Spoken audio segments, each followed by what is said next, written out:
আসবে, সবাই আসবে না, মানে 1500টা হয়তো সিঁড়ি আছে। অনেক ব্যথা নিয়ে আমি সবাই দেখাইতাম, ফানি দিছি সবাই যাতে এই ছেলেটা বলছে এই পাহাড়ে ওঠা নাকি অনেক ইজি, তীরে উঠানো যাইতেছে।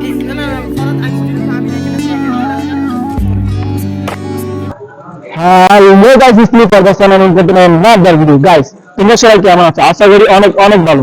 গাইস মাঝখানে প্রায় অনেকদিন পরে তোমাদের সামনে ভিডিও নিয়ে আসছি।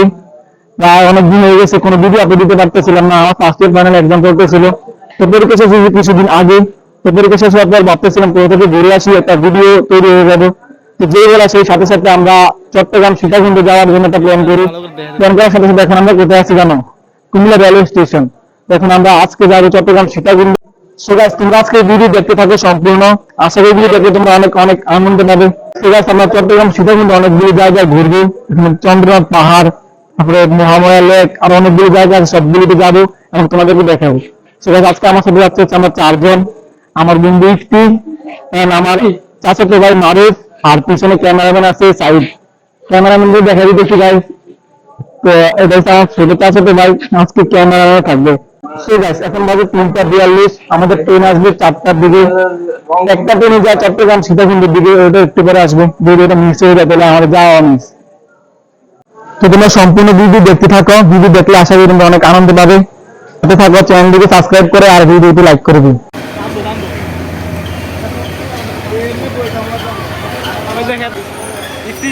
এটার পরে একটা এরপরে বলে সীতাকুণ্ড, এটা পরে হ্যাঁ আরেকটা পরে তো সীতাকুণ্ড, আরেকটা পরে তো সীতাকুণ্ড। আমার কথা আমার দুই আর কয়টা, দুইটা কত ট্রেন, এটা 250।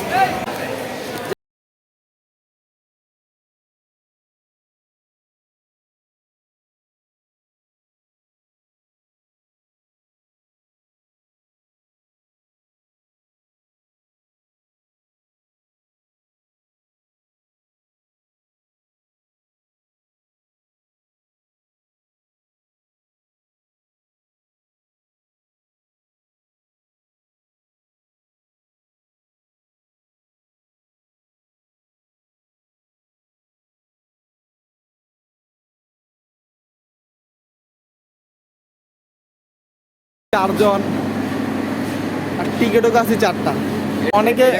অনেকে বলতেছে টিকিট কাটা লাগবে না, অনেকে বলতেছে টিকিট কাট। আর আর গাইস আমরা হচ্ছে ফার্স্ট টাইম যাইতেছি সীতাকুণ্ড। এখন যদি টিকিট না কাটা তাহলে বলো, টিকিট না কাটা যদি কোনো বেজালে পড়ে তাহলে দইরা চেঁচা দিব। আমি দিই এর লেগে 4 টিকিট কাটতে।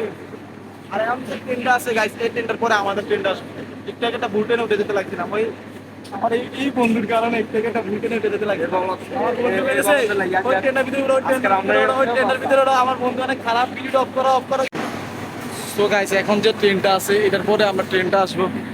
আমার চাচাতো ভাই অনেক চিন্তায় আছে, ট্রেন যদি মিস করে ফেলে, প্রথমবার যাইতেছে। তো গ্রামের চাচাতো ভাই কিছু বলবেন? ভাই ভাই অনেক কষ্ট করে মনে কর হাইটে আসি বাসার থেকে, আবার দাঁড়াইতে আমার লাগবে অনেক। সাবস্ক্রাইব করো। আমার চাচাতো ভাই বলছে সাবস্ক্রাইব করে দেওয়ার লেগে বলে দিও, কিন্তু আমার মানে আমার শত্রু হইয়া আমার চ্যানেলকে সাবস্ক্রাইব করতে বলছে।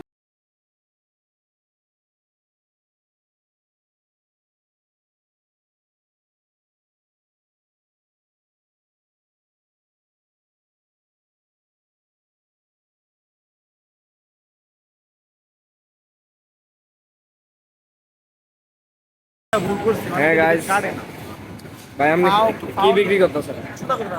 টিকিট বিক্রি করতেছি, টিকিট লাগবে কত করে ভাই? 60 টাকা দিয়ে কিনছিল, 120 টাকা একটা। দূর বলো তো, এটা দিয়ে তুই যা। একটা 120 টাকা লাগবে ভাই টিকেট আমি যে বুক করতে বলে ফেলছেন, এটা কি কিনতে ভাই? আপনি শুনলে ফিক্কি হলে চাদর দিয়ে আমার ইচ্ছা। আজকে সকালে কিন্তু এটা রাখতে দেন আমি রাখতে দেন। সো গাইস আমরা এখানে আসার পরে অনেকগুলো 3টা ট্রেন গেছে। এখন বলতেছে এখন নাকি সীতাকুণ্ডের ট্রেন আসবে। তো এদিক থেকে আবার একটা ট্রেন যাইতেছে। না বসে রয়েছে কি লেগা গাইস, আমার চাচা তো ভাই আজকে মানে আজকে রাত না, আজকে কয়টার দিকে রাত্রিবেলা বিরিয়ানি খাইছিল, কাচ্ছি এখন বাইরে ধরছে, দেখলে আর মাথা ঠিক থাকে না, পেটে পেটে গরমল দেখা দিছে, খাইছে যে এখন পেটে ব্যথা করতে। এটা ভালো করে খাই। ভাই তুমি বাসা চলে দাও, বাসা কাছে আছে তো, যাওয়ার দরকার নেই। 1000 টাকা আচ্ছা দিতেছি, দাও ভাই দাঁড়া, আমি তারে 1000 টাকা দিয়া তারপরে ভিডিওটা অন করতেছি।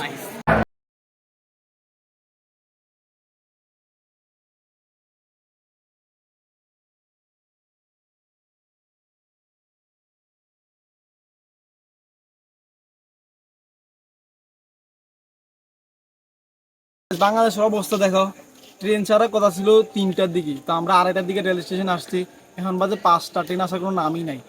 যারা জিজ্ঞাসা করি বলতেছে ভাই ট্রেন আসবে, ট্রেন আসতেছে, সবাই কথা বলতেছে। আর 2 ঘন্টা দাঁড়িয়ে আছে রেল স্টেশন আসে, কিন্তু আমরা যে ট্রেনে যাবো ওই ট্রেন আসার কোনো নামই নেই। এখন আল্লাহ জানে আরো কতক্ষণ দাঁড়িয়ে থাকা লাগে। একটু পরে তো সকাল আস্তে আস্তে কিন্তু আলো চলে আসতেছে, সকালে দিতেছি, রাতে 2:30টার দিকে বাইরেছিলাম, 5টা বাজে। সো গাইস, প্রায় 2 থেকে 3 ঘন্টা অপেক্ষা করার পর আমাদের কাঙ্ক্ষিত ট্রেনটি চলে আসছে। ট্রেনটি দেখে প্রায় আমাদের অবস্থা একবারে খারাপ। ট্রেনটি ঢাকা থেকে একদম ফুল যাত্রী নিয়ে আসছে, দাঁড়ানোর জায়গা নাই ভিতরে। তো তখন আমরা তাড়াতাড়ি করে কোনো রকমের ট্রেনের ভিতরে উঠছি। আর ট্রেনের ভিতরের অবস্থা কী যে বলবো গাইস। অবস্থা দেওয়া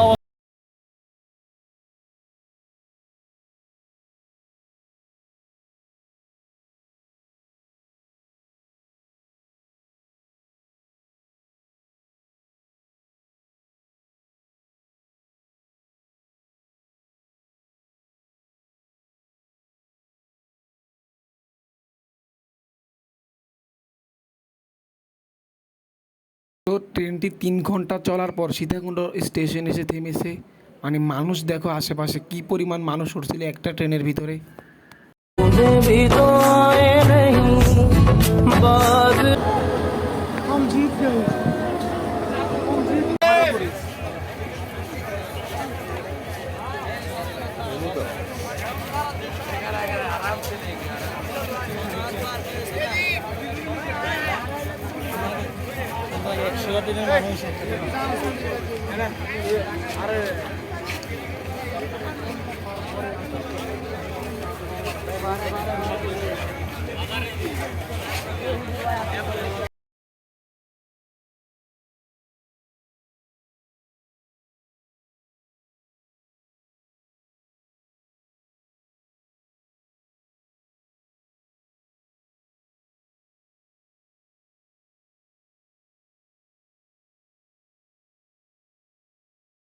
এটা আমাদের এই আছে একটা বুঝছেন ভাই, যদি একটা বেড 600 টাকা হিসাব করি 1200 টাকা পরে, 2টা বেড এখানে।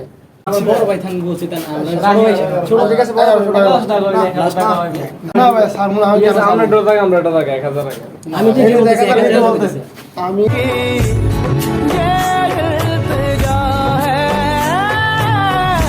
সো গাইস, আমরা এই রুমটা ভাড়া নিছি।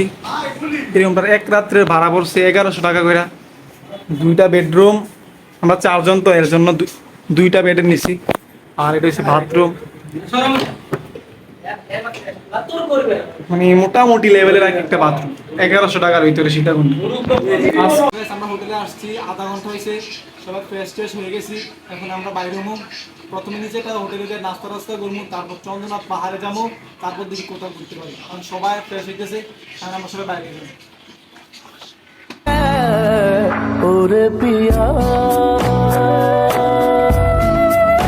ফেটে খিদা লেগে গেছে মেয়ের, যাম তো এদিকে।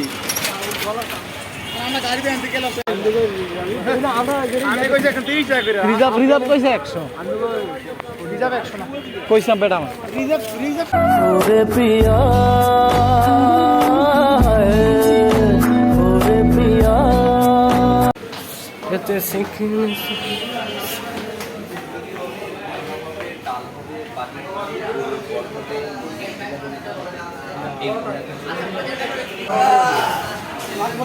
সবাই 2টা করে নাও। আমরা এখন সীতাকুণ্ড বাজারে একটা হোটেলে আসছি, অতিথি রেস্টুরেন্ট। এখান থেকে সকালে নাস্তা করি, পরোটার সবজি অর্ডার দিছি, দাম বলতেছি। গাইস, এখানে হচ্ছে পরোটা 15 টাকা কইরা, রুটিও 15 টাকা কইরা, ভাজি হইতেছে 25 টাকা কইরা। পরোটা 15 টাকা করে, আর রুটিও 15 টাকা করে, ভাজি 25 টাকা করে। তো আমাদের সকালের নাস্তা শেষে এখন আমরা যাচ্ছি চন্দ্রনাথ পাহাড়ের উদ্দেশ্যে। আমরা সীতাকুণ্ড বাজার থেকে চন্দ্রনাথ পাহাড়ের জন্য একটি সিএনজি ভাড়া করেছি, যার দাম পড়েছে 100 টাকা, রিজার্ভ ভাড়া এটা।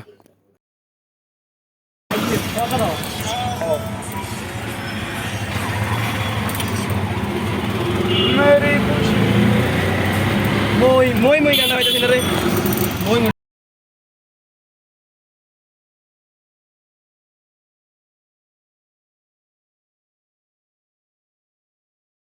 বলে আপনাকে অবশ্যই লাঠি নিতে হবে, লাঠি ছাড়া আপনার পাহাড়ে ওঠা অনেক কষ্ট হয়ে যাবে। তো যখন আপনারা লাঠিটি নিয়ে যাবেন তখন তাদেরকে 40 টাকা করে দিতে হবে একটি লাঠির জন্য। আবার যখন আপনারা ফিরে আসবেন লাঠিগুলো তাদেরকে ফেরত দেবেন, তখন তারা আপনাকে আবার 20 টাকা ফেরত দেবে, তখন লাঠিটির দাম দাঁড়াবে 20 টাকা।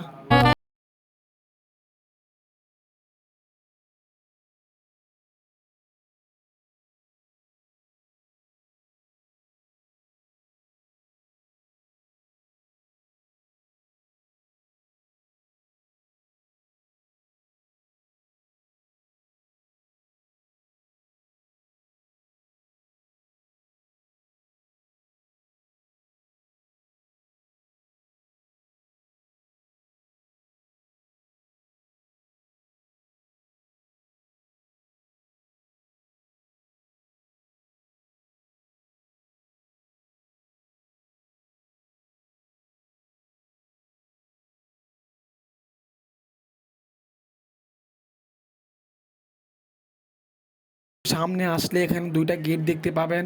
তো আপনারা যে গেটটা দেখতে পাচ্ছেন এখান দিয়ে হচ্ছে উপর থেকে নামার রাস্তা, আর পাশে যে রাস্তাটা সেটা হচ্ছে উপরে ওঠার রাস্তা। কেউ যদি ভুল করে এই গেটের রাস্তাটা দিয়ে ভিতরে ঢুকে যান তাহলে কিন্তু আপনার অনেক কষ্ট হবে, কারণ এটা হচ্ছে সিঁড়ির রাস্তা। আর এদিক দিয়ে হচ্ছে কিছুটা সমতল রাস্তাও আছে, এর জন্য সবাই এদিক দিয়ে ওঠে।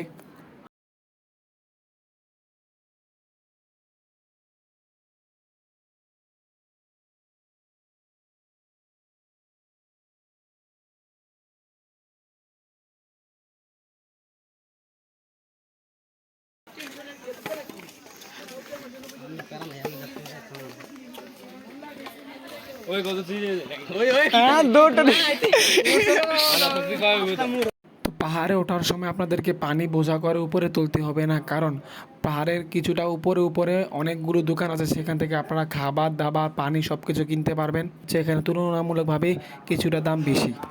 এবং এখানে অনেকগুলো আচার, কসমেটিক্স এবং অন্যান্য দোকানও পেয়ে যাবেন।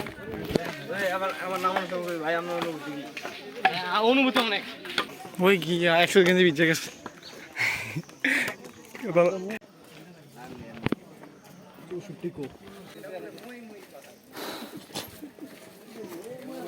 কথাবার্তা না লাদে বুড়ো হয়ে গিয়ে 50-60 বছর হয়ে গিয়ে উড়িত না পারে আর ব্যাগ যায় দিবে। বাংলাদেশের মানুষ সব বুড়া হয়ে গেছে, সবাই লাঠি দিয়ে ডাইরেক্ট মাথার উপরে। উপরে দিকে উঠতেছি তত কষ্ট বাড়তেছে, আর ভাবতেছি জানি না আর উপরে কি করে উঠবো, এখনো তো শুরুই করি নাই, একটু মাত্র এসে এই অবস্থা, যায় না উপরে উঠলে কি হবে।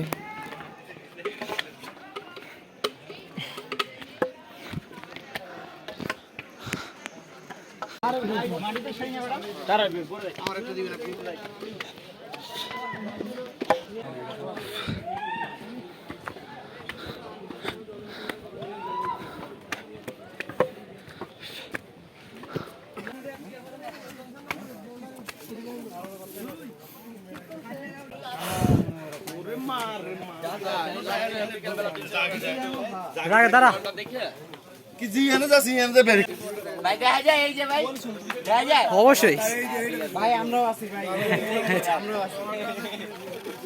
আরে আমার ছোট ভাইটি 50 কষ্ট লাগবে কেটে গো। এটা তো সহজ বস্তা, আপনি কতটুকু বলছেন? আমি অনেক কষ্ট। সবাই আসবে, সবাই আসবে এখানে। না মানে 1500টা হয়তো সিঁড়ি আছে, এগুলো সব মাত্র সবগুলো সিঁড়ি পাড়ি দিবেন এবং কি উঠবেন কিংবা নামবেন, যতটা সহজ মনে করছে তার থেকে কিরকম এটা অনেক সহজ, অনেক সহজ। সবাই আসবেন এখানে।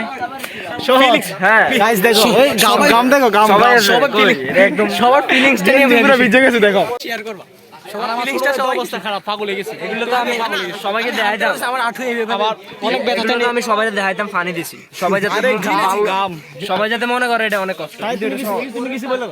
আমার কিছু বলার নাই, হে হয়তো অনেক হেরে আমি টাইনা টাইনা তুলছি, হয়তো 10টা সিঁড়ি টাইনা তুলছি, হে উঠতে পারে না, ইজি আর কোনো কিছু।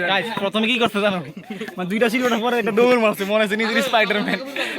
মনে হয় কত 2 মিনিট দৌড়ে শেষ, হেলে শক্তি শেষ বলদের মতো। আবার ট্রেনে কিন্তু 3 ঘন্টা দাঁড়িয়েছি।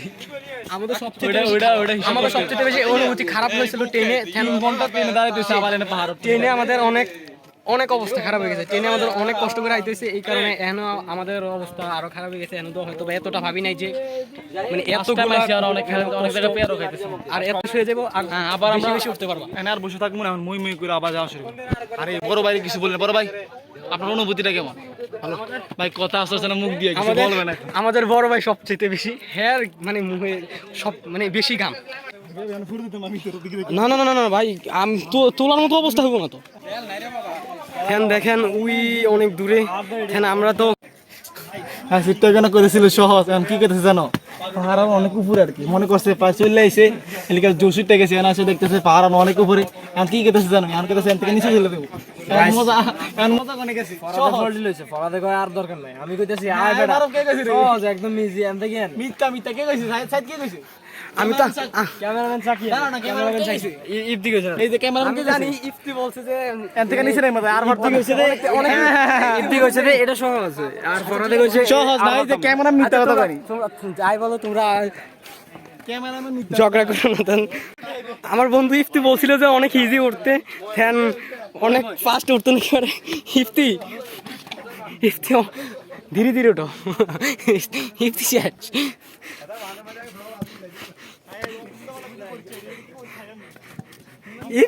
ইফতির অনুভূতিটা যে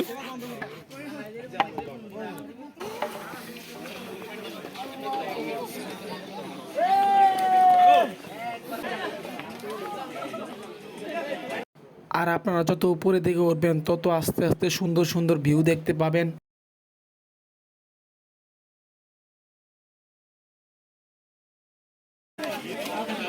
ইফতি তুমি আসার সময় কি মনে করছিলা, তোমার অনুভূতিটা বলো, তোমার অনুভূতিটা কেমন এটা জানো? এসব ছোট মোটো ফাঁদ আমি ডেলি এটা তো বুঝলাম, আমরা তো প্রায় হয়তো বা তোমার কোলে করে আনতে হয়েছে, এটা তো আমরা জানি। আর আমার মনে তো অনেক আমি কি দেওমনি একটা সব নো এগুলো দেও কি হচ্ছে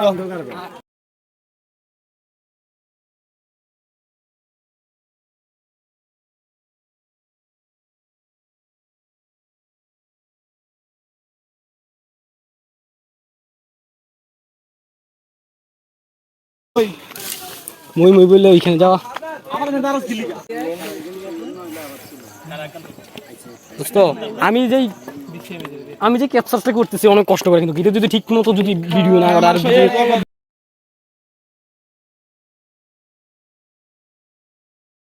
গাইস অনেকক্ষণ পরে এটা সমান রাস্তা আমার তো বন্ধু ভিতরে কি যে শান্তি লাগতেছে শুধু আল্লাহ জানে।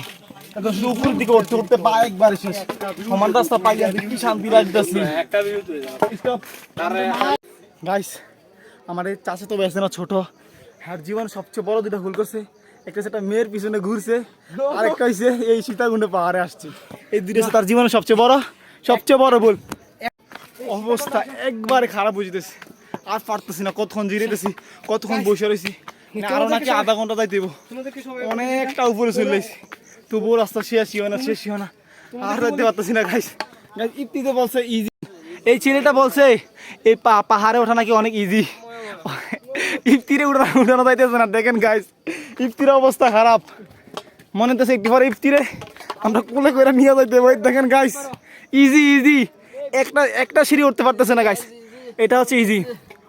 আমার ছোট ভাই দেখেন না, প্রথমে দৌড় দিতেছি, পাহাড় দেখে সাথে সাথে দৌড় দিছে। হ্যাঁ বলতেছি যেটা এখন কি দেখি দেখেন, এখন কোনো অ্যাক্সিডেন্ট না, আমার ছোট ভাইয়ের সব এখন সাইডে যাওয়াটাই যাইতে পারলে আমার ছোট ভাইয়ের সব এক্সাইটমেন্ট সব নষ্ট হয়ে গেছে পাহাড়ের অর্ধেক উইটটা, আর কোনো কিছু দেখার ইচ্ছা। আর গাইস ইফতি কি কইছে জানো নি, অর্ধেক পর উইটটা কইতেছে কি তা আমি আর দাম না, তোরা চলে যা, তোরা ঘুরে আবার আমার নিয়ে যাইস। এটা ইজি গাইস হ্যাঁ উঠলে না কি ইফতি করেছে গিনিস বুকে নাম লিখতে পারবো বিশ্ব রেকর্ড করছে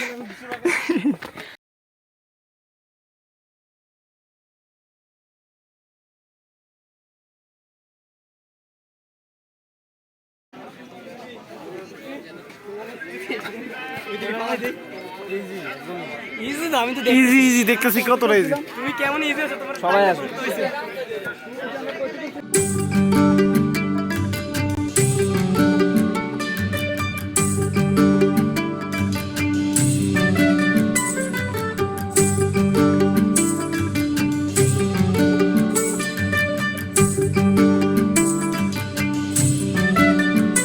ও তুই লাল পাহাড়ির দেশে যা, ও তুই রাঙ্গা মাটির দেশে যা, ও তুই লাল পাহাড়ির দেশে যা, রাঙ্গা মাটির দেশে যা, এখানে তোকে মানাইছে নাই রে, একেবারে মানাইছে নাই রে। ও তুই লাল পাহাড়ির দেশে যা, রাঙ্গা মাটির দেশে যা, এখানে তোকে মানাইছে নাই রে, একেবারে মানাইছে নাই রে। হো হো হো হো হো হো হো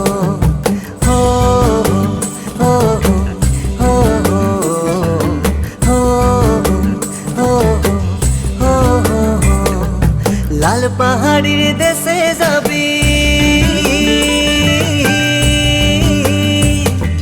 লাল পাহাড়ির দেশে যাবি, হাড়িয়ার মাদল পাবি,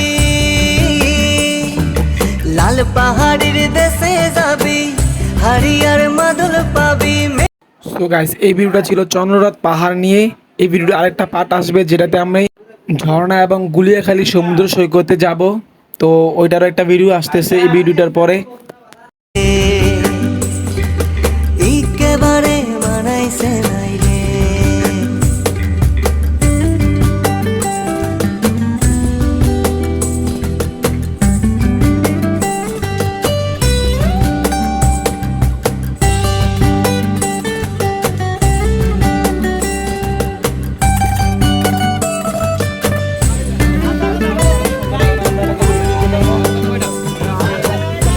ও তুই লাল পাহাড়ির দেশে যা,